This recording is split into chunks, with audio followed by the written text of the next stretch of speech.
মালদা জেলার অন্তর্গত ওলমালদা থানা মুচিয়া অঞ্চলের মাঠের পরিস্থিতি দেখতে পাচ্ছ। মহাকা ধান লাগালছে, সে ধানগুলো পুরোটাই শুতে গেছে। তাহলে চাষিদের কি হতে পারে? চাষিদের মাথায় এখন অনেক চিন্তা, গালে হাতও এবং দিয়ে দিয়েছে চিন্তার জন্য, ক্ষতিগ্রস্ত হয়ে গেছে। তার জন্য দেখতে পাচ্ছ একবারে চাষির মুখ থেকে আমরা পরবর্তীতে জেনে নিব।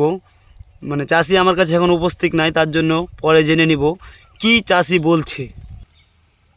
আর একদিকে দেখতে পাচ্ছ ধান করেছে চাষিরা, তো এখন জল দেখতে পাচ্ছ কত জলের তলায় আছে ধান। তো এখন বলছি চাষির মুখ থেকে শুনে নেব তার কতটি মাথায় চিন্তা রয়েছে এবং কতটা ক্ষতি হয়েছে।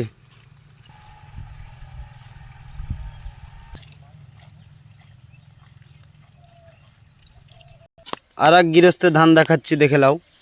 জল হয়েছে, রাত্রে অনেকটাই জল হয়েছে, ধানগুলো ডুবে গেছে। এরা পাইটে জিনকে দিয়েছে ধান, তার জন্য এরকম হয়ে গেছে।